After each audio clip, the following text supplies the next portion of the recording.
I feel like I don't want this to be a vaccine debate because I don't think that's what it is. I really want us to realize that we're in one world, like that we are in one world. We need to figure out a way to exist together in one world. And this division is just disgusting. It's not the answer. It's not the answer. It's Carla Rand on The Carla Rand Show with Pam Van De Spiegle. And Pam, you reached out to me because you had a quite a traumatic experience at the hospital when your son had a concussion. And when I heard it, I was like, yikes, this is kind of where we're heading.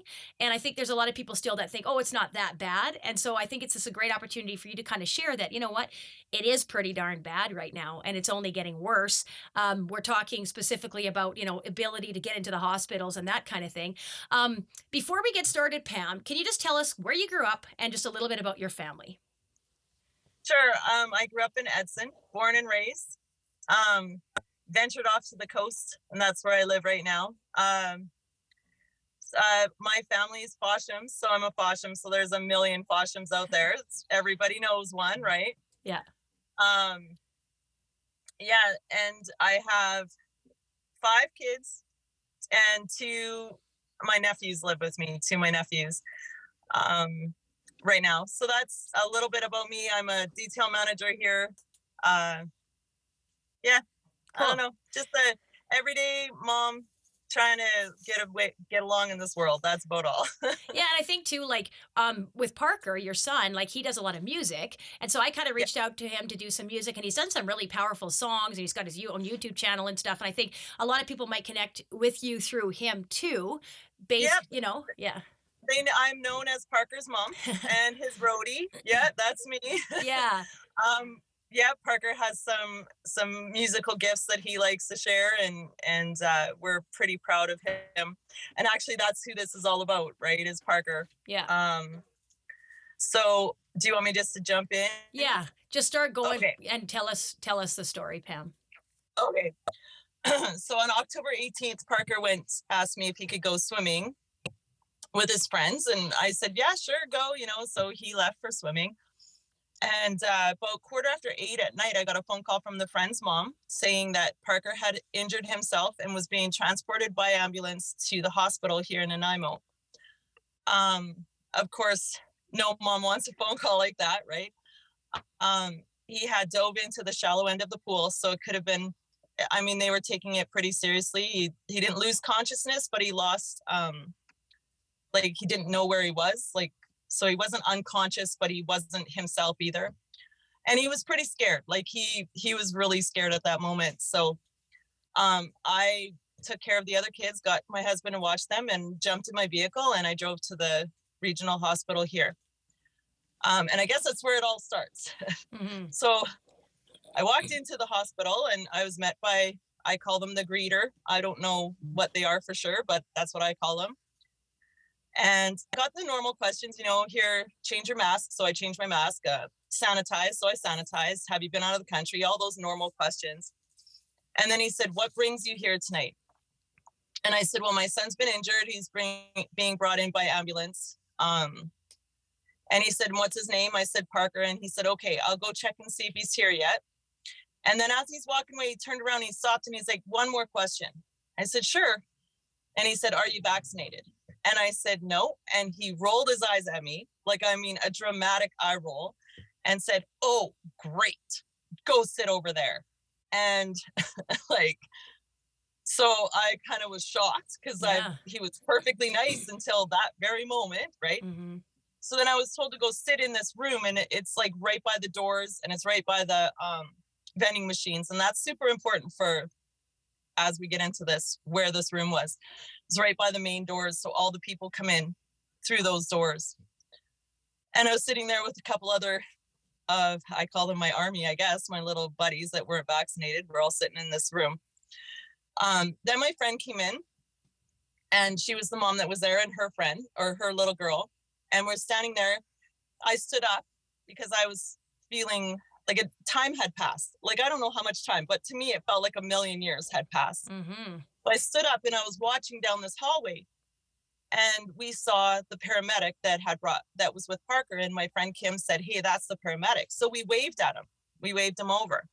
And meanwhile, this guy, the greeter guy, is like not refusing to make any kind of eye contact with me, like refusing to look at me, doing anything but look over to where I am sitting. So we waved the paramedic over, and that's the first time I got to ask if my son was okay.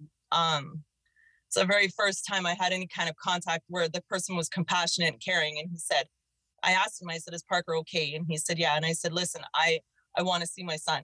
Like, I want to be with my son. And he said, I understand that. And I said, well, like, I will take a rapid test if you want. I'm perfectly healthy. I'll put on like PPE. I'll do whatever it takes, but I want to see my son. And he said, just give me a minute. I'll go see what I can do. So in that meantime, I go back to the guy, the greeter guy, and I say to him, my son is here. I want to see him. And he said, what's your son's name? His legal name. And I said, it's Parker Fosham. And he's like, that's all I need. And I said, excuse me, he will not have given you that name. He goes by Van De Spiegle. So that's not all you need. You need to know his name that he gave you is Van De Spiegle. Like, this guy's being so rude to me. Like, And then I said to him, listen, you need to understand something. I'm going to be with my son. So we can do this peacefully, or we can make a scene, but it doesn't matter because I'm going to be back there with my son when everything is said and done. And I went back and I stood with my friend. So then the guy comes back and he's standing there and he's got this paper in his hand. This is the greeter guy. And he says to my friend, he's like, are you vaccinated? And she said, yes, I am. And he looked at her daughter and he said, are you vaccinated? And she said, yes, I am. And he said, okay, here's what we're going to do. And before he could say another word, my friend was like, no, absolutely not. I am not going to sit with that child when his mother, his guardian, is standing beside me. Absolutely not. Figure it out. Figure it out, because I'm not going there when she's right here. So he goes off again. Then the paramedic comes back and he said, listen, I'm going to do something that's not really protocol, but I like, Parker needs you. I'm going to do something for you right now. And I said, okay. And he's like, follow me. So he takes me outside of the hospital, and I was like, oh no, there's like a police car waiting for me or something. I don't know. I was like, but I trusted him and I followed him. And they had moved Parker outside, stretcher and all, neck brace, the whole 9 yards. He was outside. So that's when I finally got to see my son and know if he was okay. And it was 29 minutes from the time I walked in to the time I saw my son was 29 minutes. And that's 28 minutes too long. That's crazy. I can't even imagine. Like, I think every mom would just be livid to hear that you're not allowed to go see your son. Like, when you don't even know if he's okay yet. You haven't even had a chance to see him. And he needs his mom, right? Like, that comfort. That's crazy. And on top of that, they had told my 13-year-old son that mom wasn't going to be able to come because she wasn't vaccinated. They told him that. Wow. So my son is freaking because he wants his mom. Yeah. Plain and simple. I just want my mom. You know, he's scared. He didn't know what was happening. So I've been hesitant to share this story on because of course it's going to come with all the, oh, you should have went and got vaccinated. The reason why I'm not vaccinated doesn't even matter. It's not the point. The point is my son was in a hospital. His guardian was standing there able to make decisions for him for 30 minutes. Somebody else was making decisions for my underage child for 30 minutes. Mm-hmm. That's the point. Yeah. And why didn't the hospital have, like, Carla, do you remember, well, you're probably too young, but in school, when we first learned how to program a computer, we learned the commands if, then. So when you put in, when you're programming a computer, you say, if the person answers this, then you go to here. If they answer this, then you go to there, right? Right. So why hasn't the hospital got a protocol in place where if mom says no, then there should have been an instant answer for that. So there should have been a solution there. Mm-hmm. Not like the paramedic trying to find a solution. There should have already been a solution in place. Mm-hmm. Yeah, that really it really angers me, and I think what it does is it's showing how now the unvaccinated people are seen as somehow second class citizens or something, which is horrific. That is discrimination. That is what we've been trying to get over in our whole society. And we've made huge progress and things are finally getting better. Now we're going backwards because now we have to find something else to discriminate against people for. There's something, remember I told you where they put me. Yeah. I told you they put, okay. So when I was in the back with the paramedic, he was trying to explain to me, you know, this is for your protection because you're not vaccinated. We want to keep you safe. And I said, okay, then why would you put me at the front door where every sick person passes by a vending machine where all the sick people have access to? Like, it makes zero sense to me that they are trying to keep me safe. That is a poor excuse. I think they had a meeting, and where's the most uncomfortable place we can put these people? Like, where in the hospital can we put them to make them feel the most shame and the most uncomfortable? That's what I think. But So you were able to get with Parker, and you're outside with him. Is that the end of the story, or does it go on? No, well, not really, because what happened was the paramedic ended up taking me in through the back, like in through the back of the building where they go, and to Parker's room at that point. So once Parker had a room, they wheeled me and Parker through the back way, kind of like the back door, into his room. And from that point on, I didn't have any issues sitting with him. I didn't have any issues with anybody even the next day going to the hospital because they kept him overnight. Even walking into the main entrance of the hospital the next day, I had no issues. It was, you know, why are you here? They didn't even ask me, actually, the second day. Nope, change your mask. Have you been in contact? Nope. Okay, carry on. Like, it didn't come up. So it was only that initial point, but the fact that we had to sneak in through the back, right? Like, we couldn't go past the way that most people would go. We had to go back to the back. Yeah, I find that like I had this similar experience when I had to take my husband into the hospital. It was it depends on who's on. And if they're on and they're not sure what to do, or like the first time he went in when he had this blood clot and stuff, he had to be all suited up, you know, but then the next day it wasn't that way at all. So it seems like it's very like inconsistent, but I mean, you never know who you're going to get as the quote unquote greeter.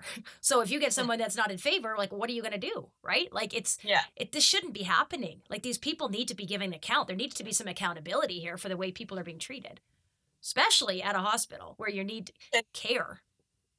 Well, and I didn't write the motto of the hospital down, but the motto of the hospital is exactly opposite of what that man was doing to us. I didn't write it down and I can't search it, but I think it's important too that you know, if it wasn't me or you or like a strong mama bear that just said, hey, this is how it's going to be, like, no matter what, a mom would have been sitting in that waiting room just crying, not ever seeing her child because they said no. You know, I think they need to know that they cannot keep you from your child. You need to go. You need to do whatever it takes to go and be with that child. They cannot keep you from that child. They're a minor, you know? Yeah. It's really bizarre the way things are going. Yeah. Yeah. Well, thanks for sharing that, Pam. Anything else that you kind of wanted to add to that? I feel like I don't want this to be a vaccine debate because I don't think that's what it is. I really want us to realize that we're in one world, like that we are in one world. We need to figure out a way to exist together in one world. And this division is just disgusting. It's not the answer. It's not the answer. Yeah, and I think like what you said, the point isn't about whether or not, you know, why you chose not to get vaccinated. And a lot of people that I've been talking to, they have very legitimate reasons for not getting vaccinated. But again, that's beside the point. The point is they need to be able to have informed consent about making a decision about a medical action on them, whether, you know, like an injection. They need to have that consent. And I just don't understand how far we've come from allowing freedom to now making it one narrative, one way. And if you don't agree with it, you're ostracized, you are discriminated against. It's not a democracy. This is crazy. And shamed. Don't forget shamed. Because like Yeah. the feeling I got was shame. Like I was so, Mhm. I don't know, hurt and shamed that, yeah. Yeah. Yeah. And I'm sorry that happened to you, Pam, but I am glad that you shared it. I know you wanted to share it and I wanted to give you the opportunity to share it because I think it's something that we have to be aware of. We have to be aware of where things are going. And these people that are doing this need to be given account. You can't be shaming somebody based on their medical decisions, just like you wouldn't shame somebody for any other decision that they make, right?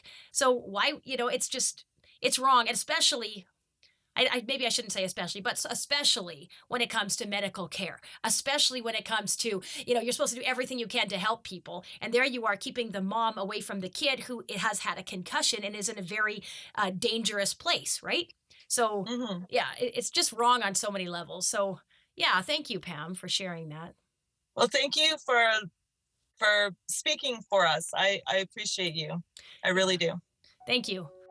Thank you for tuning into the podcast today. I absolutely love that you joined us. I love being able to record these, and I love our guests. It's been so much fun. So thank you. Please like it, share it, comment, do all of the things that you feel like you want to do if you enjoy this podcast. I really, really appreciate that. And this podcast has been brought to you by my company, Power Fitness Online. So everything that we do locally with our workouts, with our group nutrition coaching, and with all of the other fun events and stuff that we run, we put all of that online. So now you can access everything, even if you're not locally, don't live in our area. So my coaches and I and all my staff, the whole team, we are putting so much work into these workouts. We're filming 5 fresh workouts every single week so that you never have to do the same workout twice. We're also doing group nutrition and personal nutrition coaching so that you get exactly what you need. And you know what the best part is? It's the community. The absolute best part is just knowing that you have the support, that you have the encouragement, that you have everything you need to succeed. So go to powerfitnessonline.com.